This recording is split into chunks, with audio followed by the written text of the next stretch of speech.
Okay, let me just see if you're on the list. Hello? Let me in.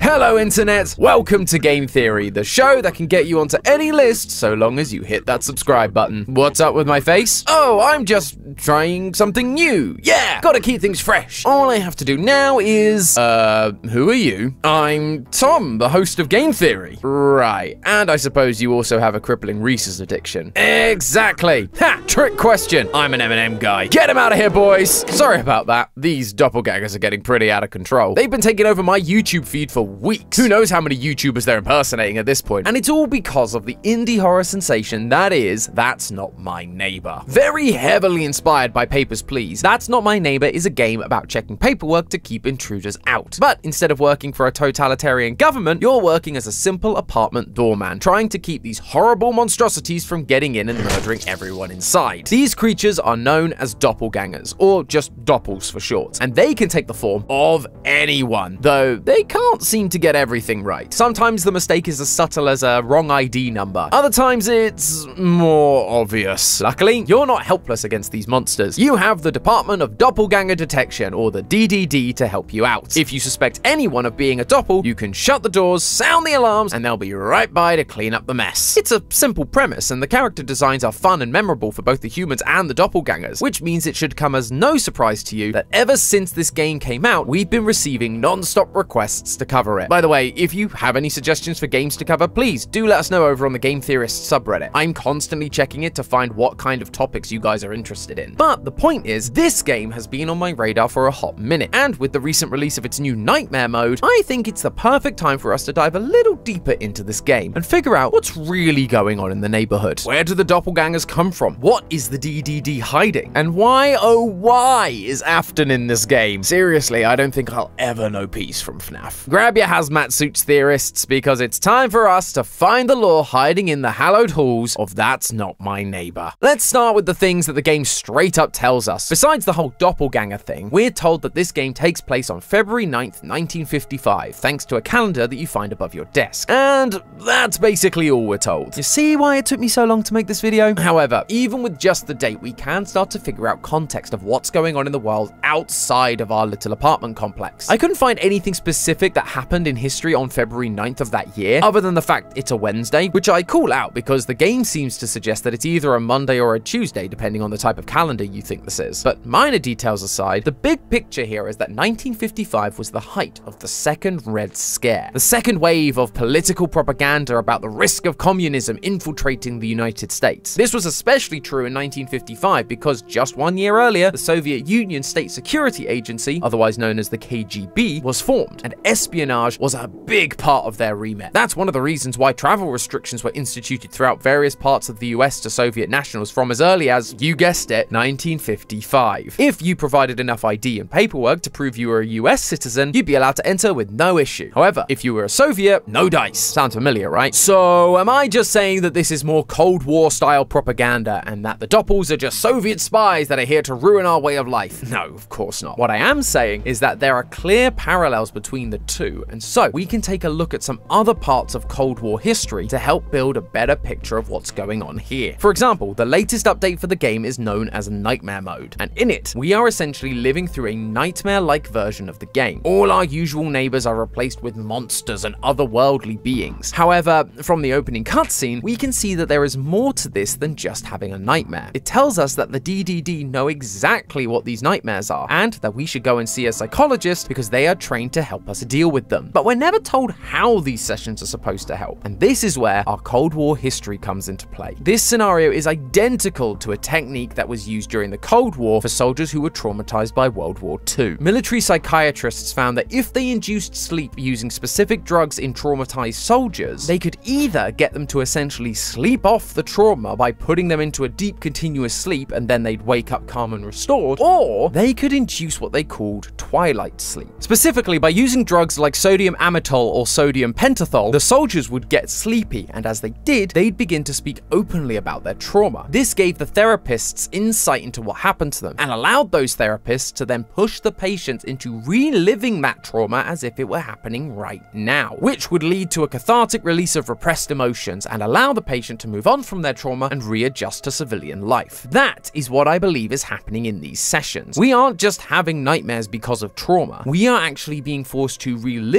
the trauma by the DDD in order that we can be freed from it and go back to work as normal the next day. Or at least that's what the DDD wants us to think the result will be. See, while they claim it's to help us like these real-world methods, the nightmares don't end. They just go on and on and on. That's not just a game mechanic either. In the initial tape, it tells us that Henry approves of this method despite the nightmares not ending, which is the opposite of what these sessions are supposed to do. Or is it? While most of these real experiments were used with the intent to heal soldiers by getting them to relive past events, if the soldiers didn't remember the event exactly, the therapist would take some creative liberties. They'd give them a made-up scenario in order to draw out the same traumatic emotional response. This turned out to be just as effective at healing repressed trauma, but it did mean that these soldiers would start to remember these new fake scenarios as if they were the real source of trauma. Basically, while trying to heal people, they accidentally figured out how to brainwash someone. And of course, the CIA took notice and began using this method within their own operations. Now, everything about the DDD screams government agency, from the logo to their instructions to the fact that they look like they're these guys straight out of Monsters Inc. Building clear, ready for decontamination. So, if they are encouraging these employees to go and use their psychologists, then I have a feeling they're not actually going to be cured, but to be brainwashed. In Nightmare Mode, our neighbors are all replaced by monsters. We've got vampires, eldritch horrors, and you.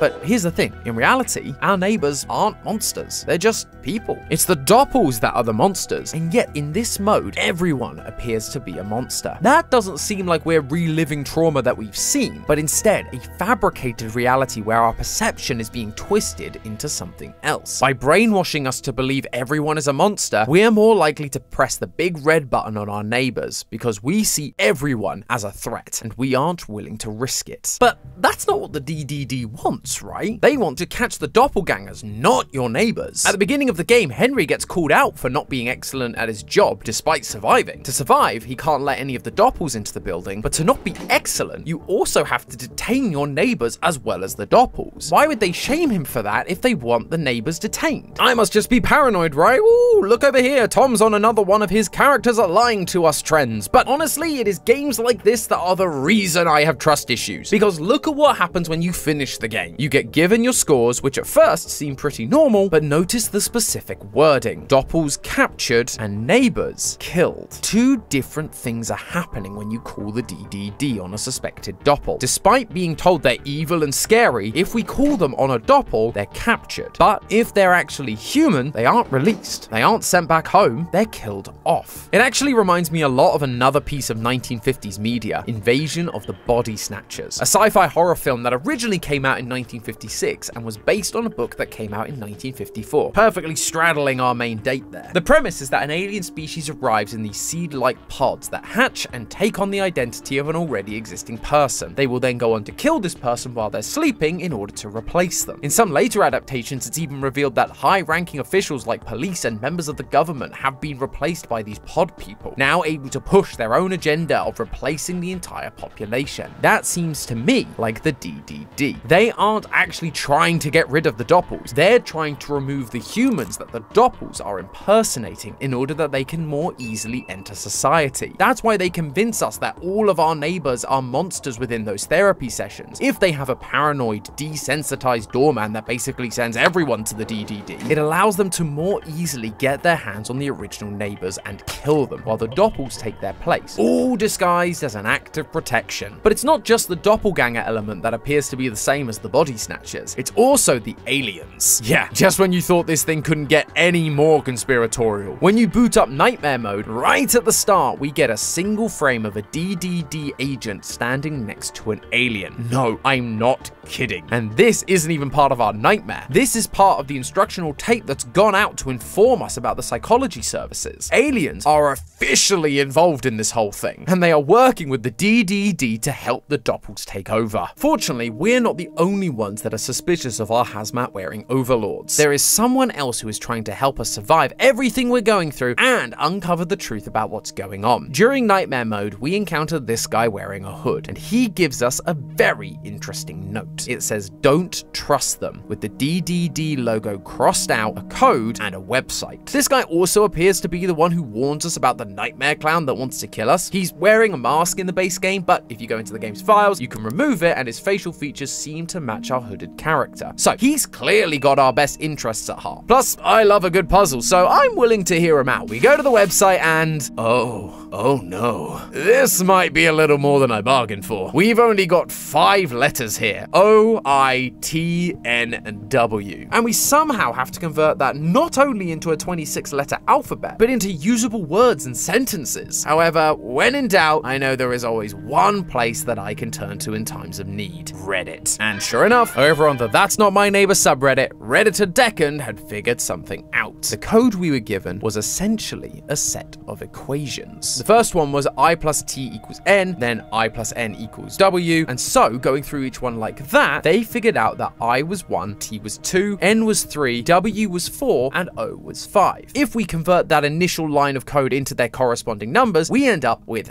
this, which they also realized divided perfectly into groups of 3. Sadly, that's where their trail ran cold. But while they weren't sure what to do next, another Reddit user known as Digital Dino came in to save the day, because they realized that this is what is known as a base 5 number system. Basically a system of numbers that only uses 5 digits, 0 to 4. The number system we typically use is known as base 10, because all of our numbers consist of 10 digits, 0 to 9. Now, you'll notice that base 5 doesn't use the number 5, which shows up a lot in this code. So what Digital Dino did was swap it out for the 5th digit of base 5, 0. It feels like messy math and kind of flies in the face of that initial cipher, but when you look at the letters again, you can see there is a method there, because they each use a set number of straight lines. I uses 1, T uses 2, N uses 3, W uses 4, and O uses 0. While I may not be super satisfied with the logical step there, I can't deny the results. Once Digital Dino made that change, they converted each set of 3 numbers from base 5 to base 10. You do this by multiplying the first number by 25, the second by 5, and the third by 1, then adding them all together. That means that each group of 3 numbers becomes one number in our traditional number system, and wouldn't you know it, all the new numbers we get fall between 1 and 26, which means they all can correspond with a letter of the alphabet. Once you convert the entire page of code, you end up with this. Confidential material, Trojan Horse Project, funded by the military department of the government. General Director, Oswald D. Kepler. Lead researcher, Dr. Afton. Year of creation, 1945. Prominent results from some experimental models. Verbal communication perfectly replicable regardless of language. Acceptable falsification capability. Determination to deceive. Physical assimilation still to be improved. Capacity to act under orders still nil. New project proposal. Evolutionary algorithm project. Massive training of experimental models. Leak detected. Emergency protocol activated. Contingency plan. Foundation of the Doppelgänger detection department. Current state of the project. Active. Promising project results. First off, of course the character named Afton is involved here. But the more important details are that the Doppelgänger operation wasn't meant to just be an invasion of the Body Snatchers 2.0. It was originally designed as a military operation. The project is called Trojan Horse, and in Greek mythology, the Trojan horse was a gift given by the Greeks to the Trojans after the Greeks had been totally destroyed in battle. The Trojans saw it as an act of surrender, and they took the new trophy into the city, only for a few Greeks to have stowed away inside the horse. And that night, they snuck out of the horse, opened the gates to the Greek army, who then destroyed the entire city and won the war. Seems like the military was going to use these doppelgangers in the same way, to infiltrate enemy lines and help them win the Cold War. And while the use of a weird alien monster thing might be a bit out there, this type of espionage where someone is disguised as someone else certainly isn't. During and after World War II, Britain's secret operations executive would employ plastic surgeons to do operations on the faces of their operatives so that they would be unrecognizable and blend in with the people around them in whatever part of the world they were going to be stationed in. Apparently, it was so successful that the American government would send their spies to Britain to get the same surgeries. This was all revealed by a man called James Hutchison in, get this, 1945, the same year the Trojan Horse Project started in That's Not My Neighbor. Naturally, permanently disfiguring someone and having them give up their lives isn't the sort of thing that goes down great in the court of public opinion. So what if the government tried something else? Instead of trying to turn people into other people, why not create something that has the ability to mimic others, falsify documents, and then enter a country undetected? This is where I believe the aliens come in. Because in 1945, there was also reports of an avocado-shaped UFO crashing into Trinity Desert, New Mexico, just 5 weeks after the first atomic bomb was detonated there. Apparently, the ship was taken away by US military personnel, which would mean that they'd suddenly have access to all that alien tech, and maybe even an actual alien species that they could use as part of their new initiative for military espionage. However, clearly this idea didn't work in the long run. While things initially seemed good, this new life form wasn't really doing the whole taking orders thing. Some of them even managed to escape, leading to the creation of the DDD to try and detain them so that they could continue their experiments. But as we saw from the frame in the psychology video, it looks like the DDD has been compromised. They're working alongside the aliens body snatcher style, now eliminating the humans you detain and releasing the captured doppels back into the world to take the place of another unsuspecting human. Until one day, everyone, including you, is replaced by one of them. Maybe one day we'll get to peek behind their visors, and when we do, I wouldn't be surprised if we'll see a distorted version of our own face staring right back at us. But hey, that's just a theory. A game theory! Thanks for watching.